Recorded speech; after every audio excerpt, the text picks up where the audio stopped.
If rejecting intimacy is a common sin within marriage, what can we do to change this? It is common enough now that many men expect it to occur, and some men have sworn off marriage entirely, seeing it as a raw deal.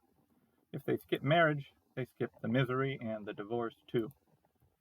They imagine they can find more pleasure with immorality than they could find in the bond of marriage.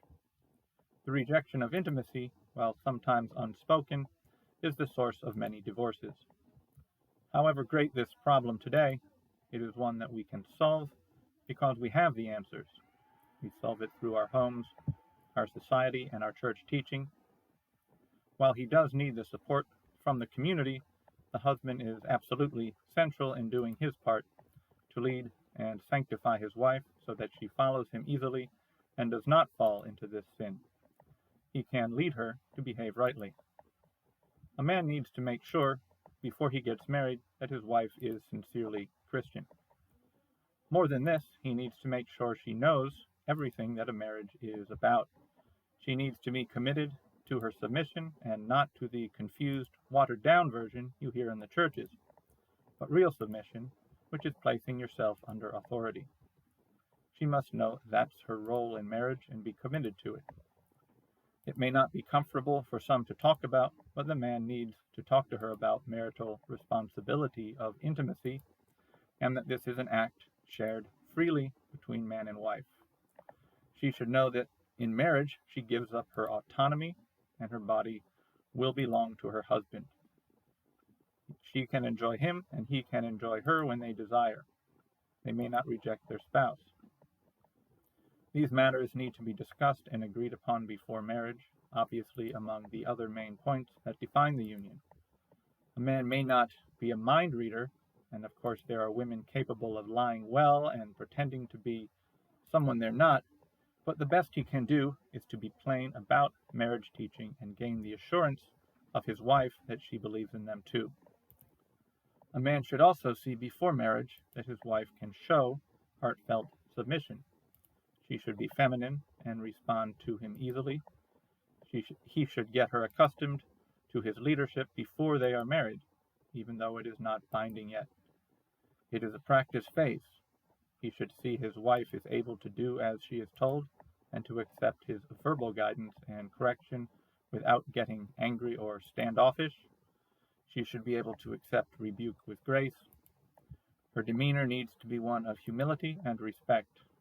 He should not see signs of disrespect, such as arguing, sarcasm, put-downs, and the like. If a woman is not able to commit herself to what marriage really is, and if she is not able to show respect and submission in practice, then it is too much of a risk to marry her. She will likely be a problem. Find someone else. I cannot emphasize enough that the main issue with refusing intimacy usually has nothing to do with the physical act. Most women enjoy the act enough. It has to do with a woman's pride and her rebellion. She is trying to control her husband, to punish him, or at times even to drive him away. She is the opposite of a submissive wife. That is why establishing authority in marriage is so important. That is why a woman's embrace of submission is so important, as is her growth as a woman in feminine virtue and in her gentle character.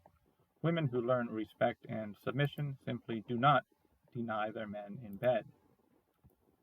Once a couple are married, a man needs to be actively taking charge of his wife and home.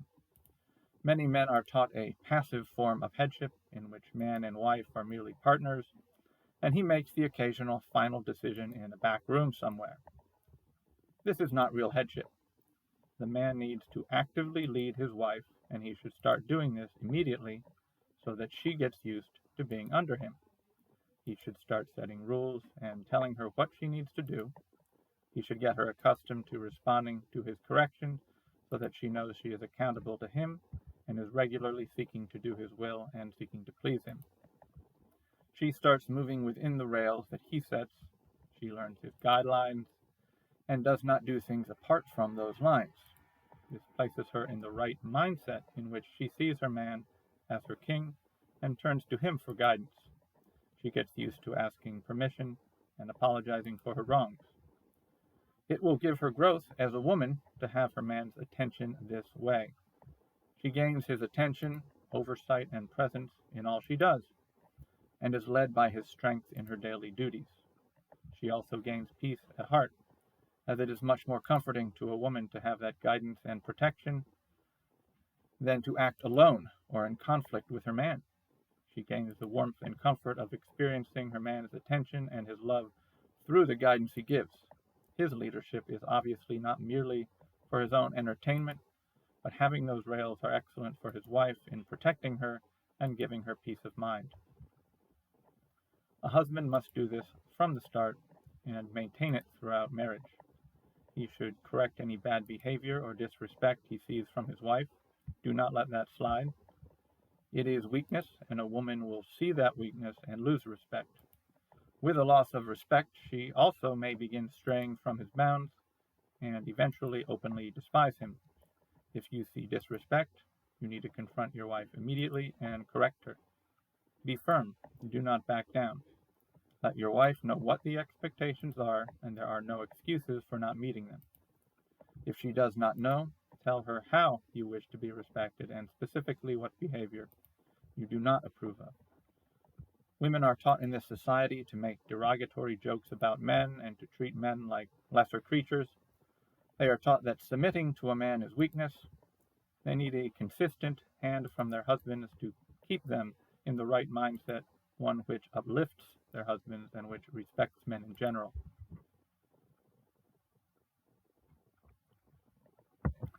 This is going to be difficult for those men who have learned that they need to be nice all the time and pander to their wife's desires. Nice guys need to change. They are going to have to reorient themselves to actually be strong and to stand up for what they believe in. The woman needs that strength from you. She will learn to despise you if you are weak. Men do not lead by constantly turning to their wives to see what they want or trying to please them, hoping that it will make them happy. That's not leadership at all. That's something else. Churches may try to bamboozle you into thinking you have some specialized form of servant leadership, which isn't really what we think leadership is. But that's nonsense. You serve by leading. You serve by your hard work. You serve by sanctifying your wife. You serve by working everything in the home for the glory of God. You do not serve by trying to pander to her or thinking you have to give her what she wants. You do not serve by abandoning your authority and thinking you may not command her.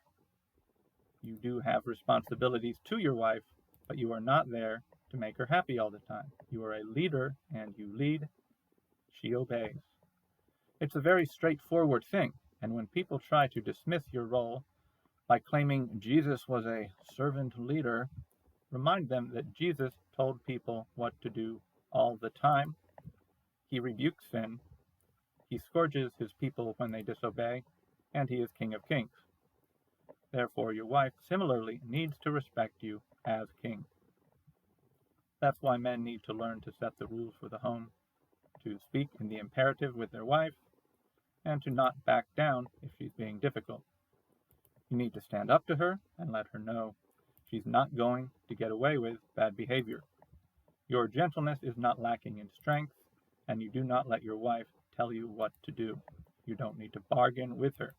You don't need to cut a deal to get what you want. Your wife has to help you and to respect your rules, and she should be clearly corrected if she does not. If she cries, let her cry, and tell her she's not getting out of her responsibilities and needs to follow you. If a woman thinks she can get what she wants by acting like a child, she generally will. Don't put up with that. Tell her what she has to do and do not accept anything less. She may thank you for it. In the end, that will bring her peace inside as she learns she can count on you to be in charge, and her urge to rebel greatly fades. She will experience your power in real time over and over. It will be a relief that she does not have to be in control. It will become more natural for her to be humble and respectful to you, and that is what you will see from her, a gentle helper who cares to serve you, and who is like a great gift from God. The man similarly must teach his wife submission in bed, so that she learns from the start to serve him with her body. Intimacy should be regular, and of course for a young couple it can be daily. The man needs to be in charge in bed. Intimacy is perhaps the deepest way a woman experiences her man's power, along with his love and desire. He rules over her. He rules her body completely. She loses her sense of separateness to know more deeply that she belongs to him. Women love to be dominated in bed. Showing your ownership of your wife in bed frequently helps her remember your ownership the rest of the time. If she is soft to you in bed, following your commands, bending to your body, it becomes easier for her to be soft to you every day.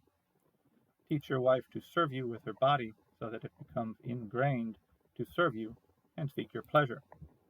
A man should see that his wife can do as he tells her in bed and is able to focus herself on service.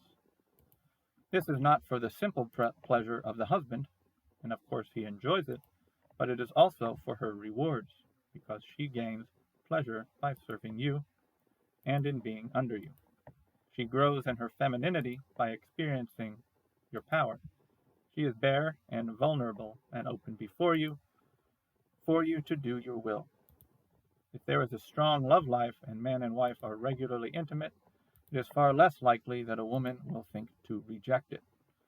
Not only does the bedroom help her remember to respect her man and to follow him, but it is also something she would never want to lose since it is so powerful for her to experience. You don't reject something that you long for. At heart, if she longs for the bedroom, she longs for her man's power. While I have said that a wife's duty in bed is not conditional on a man's general behavior, I still need to say that it is a good idea for men to do a few things so that intimacy is not unattractive. For example, if a man grows enormously fat, it's natural that his wife would find intimacy revolting and not want to do it. Staying in decent shape is good for the health anyway, and it's a nice benefit that the wife finds it attractive. Keeping some decent hygiene matters too. A man who is filthy or smells will turn his wife off.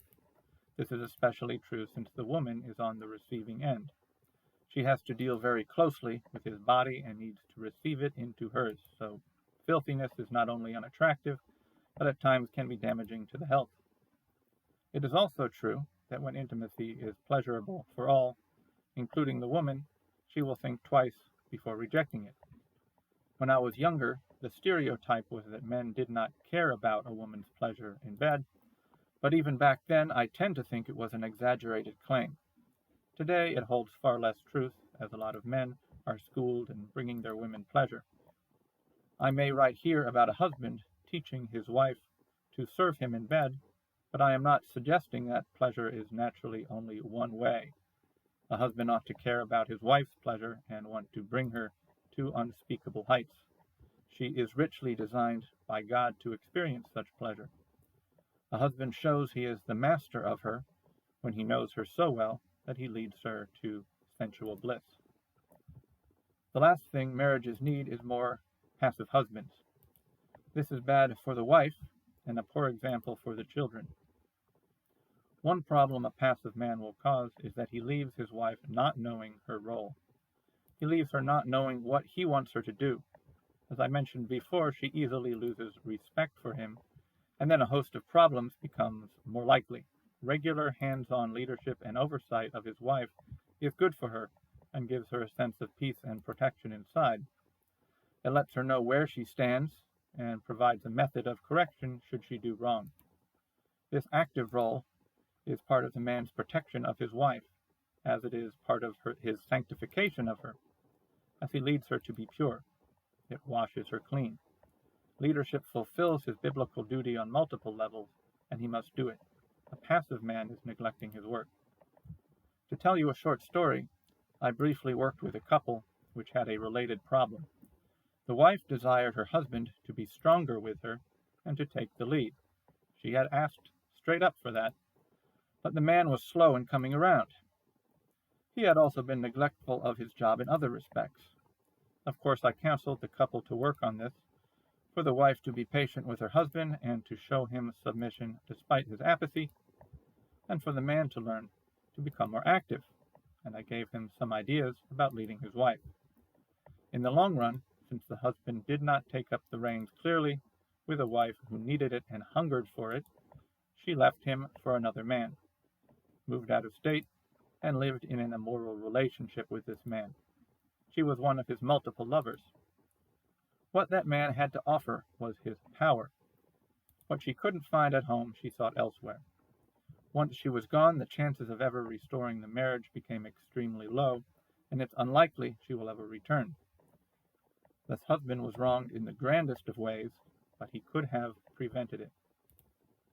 You can be sure there are other stories like this couple, with women who left because they desired male strength elsewhere. They may have acted up a lot in their marriages, but privately they wanted their husband to get them under control. They wanted to be conquered and pacified. They wished their husband would do it for them.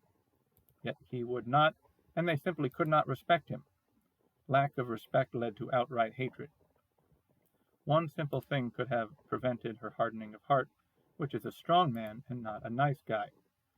They need a man who will ignore the churchy nonsense about being a servant leader and rule them like the king. Women are not little girls. They can take your power, and they need it. While there is much that a man must do to assure his wife obeys him, this faithful life needs the support of others too. He can't act alone. One area of that support needs to come from parents, and any of you can start doing that right now at home. That part is in training our children for the right roles in marriage. Boys need to know that as men, they will be in charge and what to expect from their wives. Women need to learn to do the work of the home and to learn that they will have to do as their husbands say. They should all have a good working model in front of them in their parents who raised them, in the masculinity of their father and the femininity of their mother. They should see that loving unity through their parents' model, through seeing a man who is clearly the head of the home and a wife who follows him easily, being meek, gentle, and nurturing. They should see men of the home who look, dress, and speak like men, in contrast to women of the home who look, dress, and speak like women. With that model daily, it will help children both to accept their jobs and to do them. It becomes the pattern for their lives. Our children regularly get to see not only the love between my wife and I, but also the clear working of authority. They see all the time that I make the decisions and that their mother needs to ask me permission. They see that I can give that permission or deny it. From time to time, they see me correct what their mother is doing and tell her to do it a different way. Although if I felt I needed to say anything harsh, I would necessarily be in private. That reality does not come apart from mutual discussion and a care for the wants and needs of others. It does not come apart from things in the home life which are not a matter of authority at all. It does not come apart from mutual friendly affection. But the authority is clearly present every day. They get to see its workings and they understand who is in charge. Any couple can do that, and it helps the children learn. Churches also need to teach their sheep about marriage, not sparing unpopular truths. As far as intimacy is concerned, while there may be reservations about preaching much in detail from the pulpit, it can still be taught that the marriage bed is a duty for husbands and wives, and they may not deny the other. That's not too explicit for Sunday morning service. This sin also has to be preached against, much more often than it is, considering how common the sin occurs and how rarely we see it rebuked from the pulpit or elsewhere. Defrauding your spouse is no less sinful than committing adultery, and it has to be brought into the open and confronted in the churches. It leads to misery, fighting, divorce, and adultery. There is no excuse for not preaching hard against it. Marriage in all its elements should be taught in more detail through other forums, whether it be a small group or individual counseling with members preparing for marriage. It should also be included in men and women's groups. It should be common knowledge. I know in the women's group my wife has attended, which is traditional and biblical, the topic of intimacy has come up before, and the more experienced women do teach the younger that they need to comply with their husband's will if he wants sex, and they should be grateful to do that for him. It is a very special and unique part of the relationship God has given them with their man, and it is something they need to do even if they're not feeling like it. That's good teaching for women, but unfortunately that is not what you hear in most churches or most women's groups. It is the near opposite of what you'd hear in some, which are quasi-feminist to begin with and do not encourage submission. If that's the case, churches need to reform, and if your church is weak on these teachings, then either change the church or find a better one. Don't wait for your wife to find one. As the man, you find a good church and then make sure your wife has good female companionship.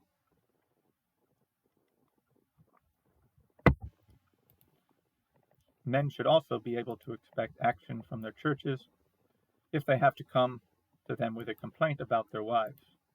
If a man's wife is defrauding him in bed, he should expect them to make full use of church counsel and church discipline in correcting his wife, assuming he has been unable to. He does not need churches which undermine his authority or let his wife do as she pleases. He does not need churches who will turn it around and tell him that he's the problem. His wife has to be held accountable and know that there are no excuses for her evil. No failure in her husband that she might point to permits her own sin or refusing intimacy, nor any other refusal to submit. She is dealing unjustly with another, the one whom she should love over all, is violating her covenant, that is being disobedient to Christ. That requires repentance even when the husband has not been perfect. While the center of our solution is with ordinary people doing the right thing, it is helpful to have the institutions of society involved if truly necessary. There is nothing wrong with having certain kinds of laws which pertain to marriage, so long as they do not push too far. If the law can punish a man who mistreats his wife, the law can punish a wife who mistreats her husband. If the law can demand that a wife pay alimony to a woman who left him and is running around with another man, the law can also demand that a wife give her marital duty to her husband and sleep with him. If you can pass laws against adultery, as we've done historically, you can also pass laws against breaking the vows in other ways. All of these things are possible. A wife who refuses intimacy with her husband is cheating him. She is receiving her part of the deal without giving him his part. She is breaking the marriage vows and being intentionally cruel to her spouse. She needs to be held accountable. There is nothing wrong with courts getting involved if they have to. Overall, the nation's laws need to return to respect a man's legal authority over his wife, as well as other aspects of Christian and natural marriage. That may seem like a distant reality to some, but a nation can change course in one generation, and it can change course for the good as well. How a man leads the home, apart from his direct command of his wife, will make a difference in assuring she does not deny him his due and that she remains respectful. One key to this success is that the man keeps worldly influences out of the home. He protects his wife and family from them. That means the home is full of godly reading, godly entertainment, and you generally keep wholesome company. If his home is awash in the worldly influences, these will teach the wrong things to his wife and children. The worldly view of marriage is one that rejects the man's headship. It is one that pumps up women and disdains men. It presents independent, disrespectful, mannish women as good. It mocks men and finds humor in women dominating their husbands or boyfriends. It treats divorce as a good option, even encouraging women to leave their husbands. It treats male headship of home as a mean bully. A husband must feed his wife good influences and not bad, and keep trash like that out of the home. He also needs to make sure his wife's companions are not a bad influence, as many women have been led to destroy their marriage by feminist friends. They absorb their friends' attitudes, and they have the wrong behaviors encouraged by them. Many wives have learned to be disrespectful or disobedient to their husbands by the company they keep and the basic desire to conform to the standards of their peers. Some have been encouraged to get a divorce. In general, her crowd should be godly people, and you should make sure that they are not influencing her badly. Any bad influences you need to cut off, including bad companions. This world makes a joke out of men who get kicked out of bed by their women, but it's no joke. It's evil. Good influences on your wife will help her with good behavior, and it will keep her from ever turning against you. Women desperately need rules and correction. People tend to view women these days as superior because they sound sweet and are nice to look at, and we also see some examples of genuinely virtuous women. However, society has a wrongly uplifted view of women, as does the modern church. Women are sinners just as men. They can sin in just as vile manner and sin in even worse ones. While we speak of the sin of Adam on a theological level, remember that it was Eve who sinned first, being deceived. It was Adam who was passive and merely let it happen. The fact that Eve was deceived is used in 1 Timothy 2 as a basis for the woman's submission to man in the churches, just as the man's primacy in creation is. The corrupt heart of women is on full display in our feminized society, where we can see daily that women kill their own children in utero so they can have more comfort, divorce their husbands, to take their money and their children, make false charges of rape or abuse, proudly practice witchcraft, show off most of their bodies in the street for the public, being more shameful than a prostitute, and sell lewd images of their bodies online, getting rich. They are also guilty of much child abuse and child murder, a startling reality ignored by the media. Women are not sweet, doe-eyed creatures. They are wicked, corrupt, doe-eyed creatures. Do not think you need to be soft with them or that they do not need your power. They do. Women need the man rule over them, his law, his knowledge, his power. This they find most deeply in marriage, with a husband who knows them so well and is physically one with them, and they benefit from all he provides. His spirit protects them from evil, not just from the armed intruder, but from the spiritual evil which misleads their souls. He protects them from the serpent. He does not allow rebellion from them, or blasphemy, or witchcraft. They need to learn from him on all levels, and that gives them inner life. That learning is manifested in the marriage bed, where they succumb to his power and are always open to him. It shows they are ready and willing to receive him, and they yearn for that. Husbands must rule their wives then, at all times, and he is Christ-like when he does so. To bend for her man is at the heart of femininity. To kneel before him as her king is at the heart of her womanhood. It is who she is. Do not deprive your wife of that fulfillment of her heart by being weak. Mold her and shape her to your will. A wife's softness is in harmony with her role, which pictures the church following Christ in all things. To reject her husband would be to picture the church, treating Christ like anyone else, or trying to tell the Almighty what to do. It is a satanic reversal of what marriage is. We see in the woman a beautiful, restored humanity who follows her Lord with love and devotion. Therefore, wives follow their husbands, as we discuss in this series, in intimacy as in everything else they do. Just as they receive his love, his resources, his strength in marriage, they receive similarly in the marriage bed, having his power in them and over them, and being given new life. To conclude this essay, the sin of refusing intimacy is very grand in its scale, and it is a popular sin. I truly feel for all the men who are treated cruelly in this way, and who have no one who will help them, not even the churches. It is an insult to them, leaving them in pain and constant rejection.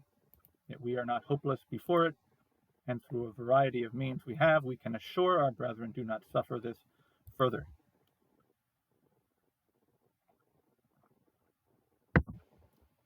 Denial of intimacy is more heavily about a woman's pride and her lack of submission than anything else. So this is the most important area to address. Most obviously, we prevent this sin through being careful in marrying a submissive wife and assuring from the start that she knows all that a marriage entails. That includes her duty in bed. A man wards off danger by being active from the start of marriage in leading his wife and correcting her of any disrespect and other bad behavior immediately. He should not show weakness or think he needs to be nice, but should rule his wife justly with full authority. He also keeps her learning to follow him in the marriage bed, where she should frequently give of herself and serve her husband, learning to be soft and fulfill her womanhood. The roles of man and wife also need to be taught clearly by the church, and this sin needs to be addressed by them and called out, leaving no excuse for the woman's wickedness. Parents have the responsibility to teach their children about their marital duties and raise them for their appropriate future. If enough Christians willed it, we could ensure that right behavior in marriage is enforced by the law, and with courts already getting involved daily in relationships, they are able to get involved in correcting an evil wife also. Men need to run their homes in a separated fashion, being a holy environment, and keep their wives away from connections to the world which may teach her evil ideas. In this way, when husband and wife are living for Christ and are obedient to the marriage vows, marriage will be a picture of our Lord and his people, and it will fulfill the heart of the couple. The man's power is essential for his wife, as it not only fulfills her, but protects her from falling into sin. Marriage should be a joy, and if you follow God's way, I trust you will know it deeply. It is an earthly experience of eternal peace. God be with you.